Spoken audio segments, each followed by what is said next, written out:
Hi friends, प्रेरणा homemade रेसिपीमध्ये तुमचं खूप खूप स्वागत आहे. आता उन्हाचा तडाखा पण वाढलेला आहे, गरमी पण व्हायला लागलेली आहे. तर अशा वेळेला आपल्याला थोडं थंड असं खायची इच्छा होते.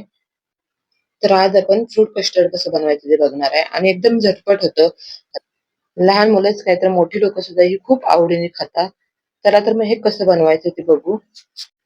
तिथं पातेलं मी गॅसवर ठेवलेलं आहे आणि थोडंसं त्या पातेल्यामध्ये मी 2 ते 3 चमचे असं पाणी घालून घेतलेलं आहे. म्हणजे असं आपण दूध टाकलं की ते खाली करपणार नाही. इथं मी 1 लिटर दूध घेतलेलं आहे.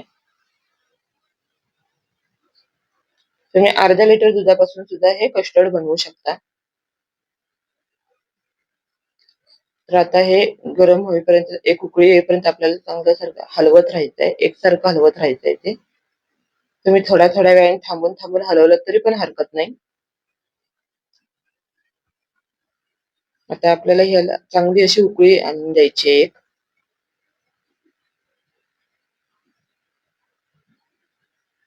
आता तोपर्यंत आपण एका साइडला कस्टर्ड बनवून घेणार आहोत. आता इथं दूध घेतलेलं आहे. मी अर्धी वाटी दूध घेतलेलं आहे आणि हे थंड दूध आहे. तुम्ही गरम दुधामध्ये हे कस्टर्ड मिक्स करू नका. थंड दूधच वापरा. आता इथे थंड दुधामध्ये मी 3 चमचे व्हॅनिला कस्टर्ड इथं घेतलेलं आहे आणि हे चांगलं असं मिक्स करून घ्यायचं. सगळ्या गाठी याच्या व्यवस्थित अशा मोडून घ्यायच्या आहेत आणि व्यवस्थित एकजीव असं करायचं आहे ते. तर अशा प्रकारे आपल्याला हे करून घ्यायचंय. पूर्णपणे आपल्याला व्यवस्थित असे कस्टर्ड त्याच्यामध्ये मिक्स करून घ्यायचंय. इथं हे आपलं कस्टर्डचं दूध बनवून तयार झालेलं आहे आणि इथं दुधाला पण छान अशी उकळी आलेली आहे.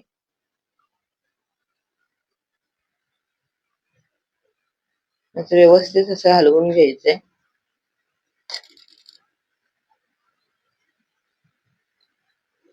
आता इथे दुधाला उकळी आलेली आहे. त्यामध्ये आपण अर्धी वाटी साखर घालून घेतलेली आहे. पोहे खायचा चमचा असतो त्या चमच्याने मी 6 ते 7 चमचे एवढी मी साखर घालून घेतलेली आहे याच्यामध्ये. आता ही साखर विरघळेपर्यंत आपल्याला चांगलं असं हलवत राहायचंय.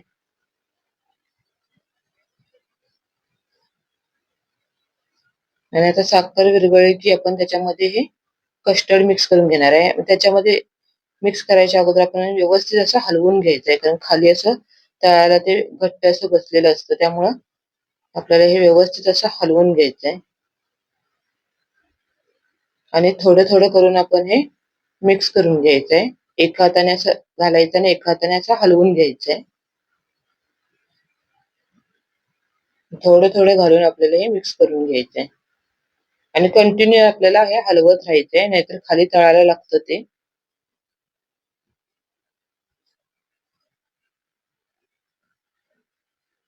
मग सारखं असं हलवत राहायचंय.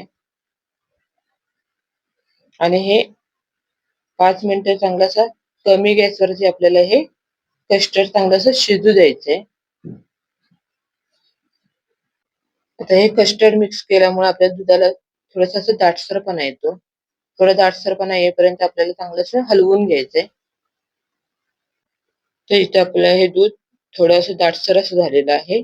पूर्ण आपल्याला एकदम दाट करून घ्यायचं नाही, कारण थंड झाल्यावर ते एकदम परत घट्ट होतं. तर आता थोडंसं असं कोमट झालं की आपण बाउलमध्ये ओतून घेणार आहे.